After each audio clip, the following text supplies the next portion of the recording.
Hello, and welcome to the Impact Your Fitness podcast. My name is Jennifer Schwartz, and today I'm going to discuss a difficult spot on the injury recovery and healing from orthopedic pain journey, which is being present while working your way back.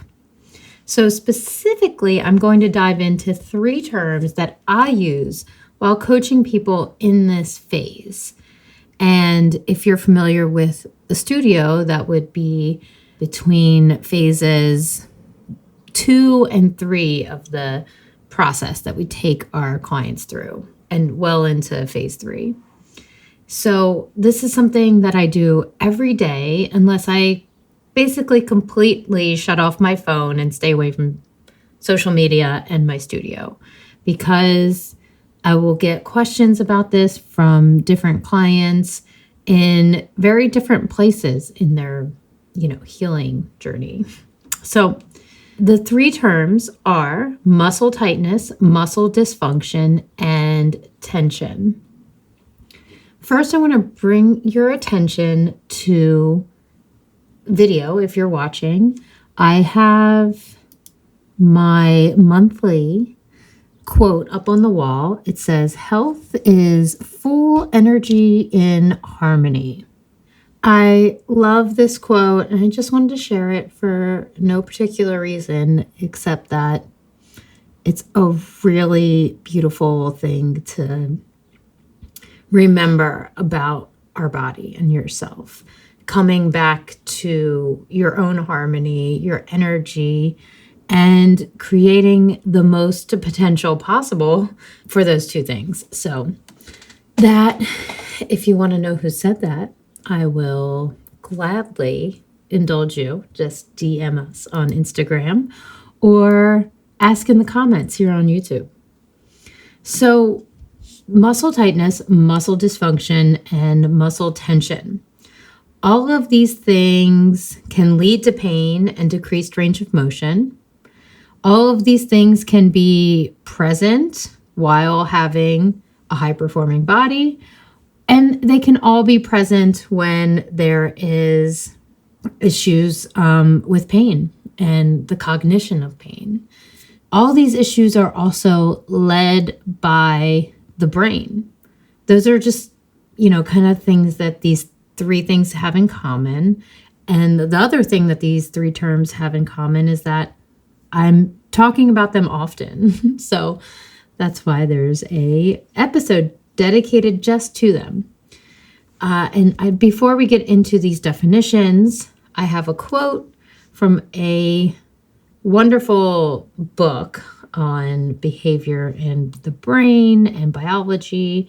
I want to share how these can be done with strategic principles. So, think about it this way. What if we could bring down the suffering and increase performance by not stretching at all, by not forcing your body to do anything?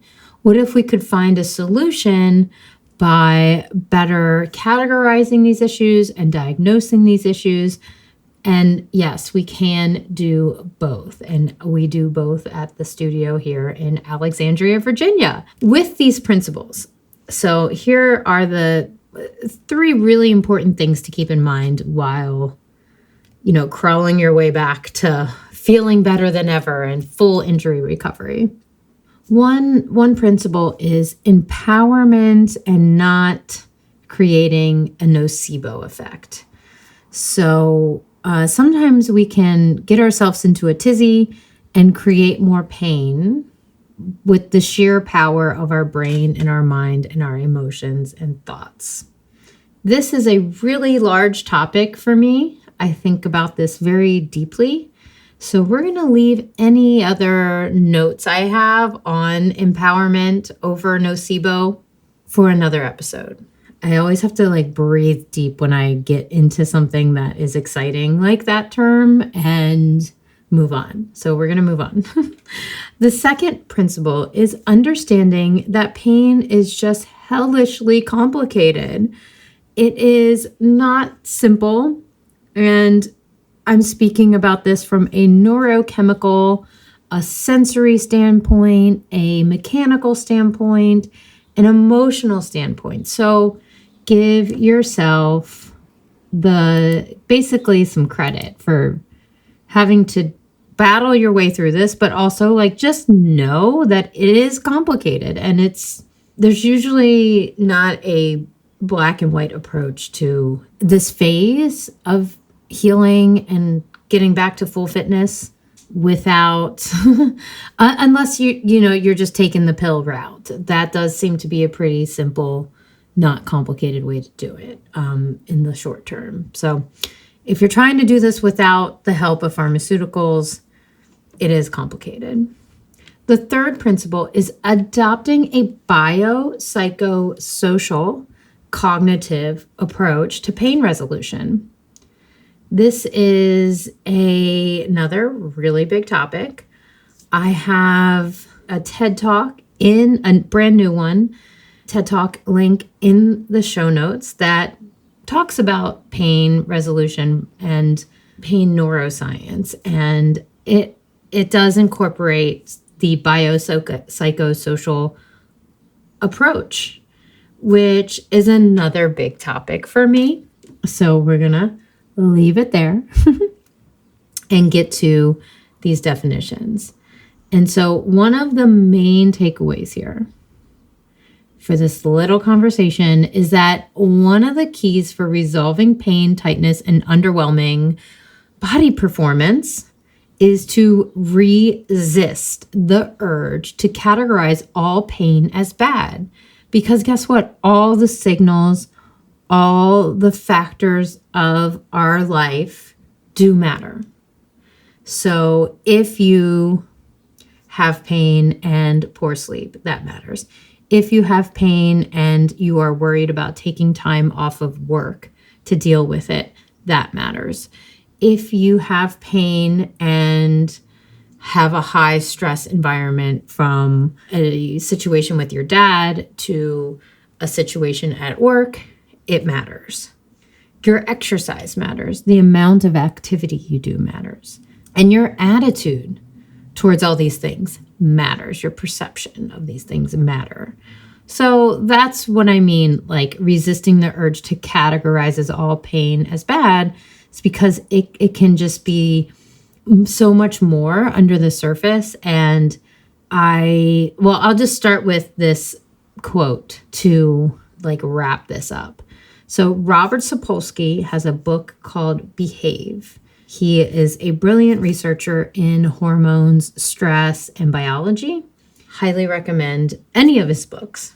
So, quote, "When you think categorically, you have trouble seeing how similar or different two things are. If you pay lots of attention to where boundaries are, you pay less attention to complete pictures." So the idea here is that complete pictures are more helpful. A lot of the factors matter when it comes to resolving tightness, muscle dysfunction, pain, poor body performance. And that's that. So without further ado, let's get into these terms. And I'm going to start with the term tension first. So tension, I think, is a really important word to dive into with my clients because it's a natural part of life and rhythm. The rhythm of life is tension. So one part of that is that the muscles are very good at developing tension. That's what they are designed to do.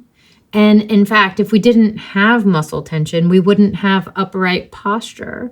So therefore, any bad connotations you have about tension need to go out the window, because tension is just a very natural part of the rhythm of being alive. We have tension and pressure in our body holding all of our goodies together, just plain and simple. The body's natural way of being is in high tension. So tension in the muscles is very natural. In fact, when we place a stretch on our muscles and tendons, the response from the muscles is actually to contract, which creates more tension. The relaxed sensation comes when the tolerance to stretch basically gets overridden or a stretch's tolerance is released. And that's just in the context of like passive stretching. There's a whole chapter we could go into on tension and high velocity movement and high movements that require a lot of strength. I covered a little bit about this in the tendon episode, so we'll link that down below. So, but here's the thing that's like really important to understand about tension as you feel it, not tension in the natural rhythm of things. So tension when we feel it and we try to stretch through it can result in basically less output by our muscles and which can be very undesirable, basically. Muscle tension can be a main signal for people when they're stretching, and I don't think that is a good way to go about it. I would much prefer people work with the contractions and the positions that they're trying to achieve. And I use a term called fire through it, meaning using your muscle tension as a way to move through different ranges of motion to get that flexibility and really nice feeling in your body. Okay, so that's tension. We're just that's really, so when I hear tension and I hear people talk about it in a way that's not helpful, this is the terminology I use with them to try and help, create something more sophisticated and effective when it comes to like getting out of an undesirable tension sensation. But just know tension is a good thing in one way.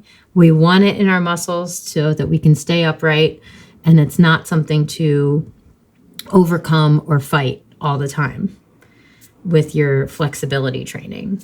Okay, so let's move on to muscle tightness. Muscle tightness is interesting because basically it's mostly like just a sensation and it's very subjective.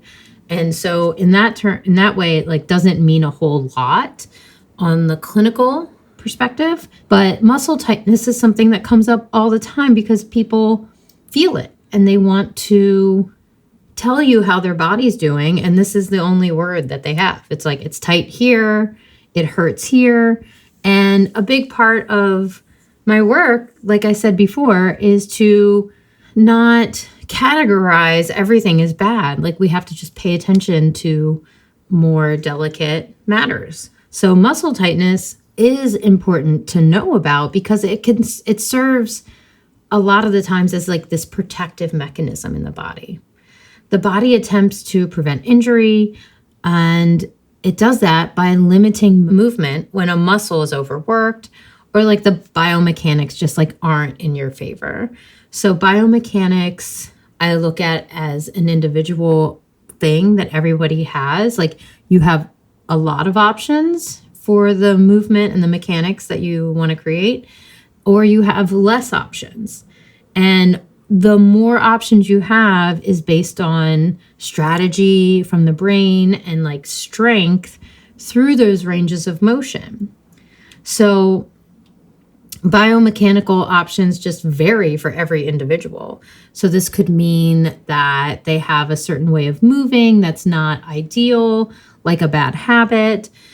This could mean that an individual places more weight onto one side of their body. And that can happen for so many reasons, and some of them very practical. So this could also be because of shoes, equipment, repetitive movements, breathing patterns, sitting posture, all over the place. So this can be related to strength imbalances that can also contribute to having more or less biomechanical options.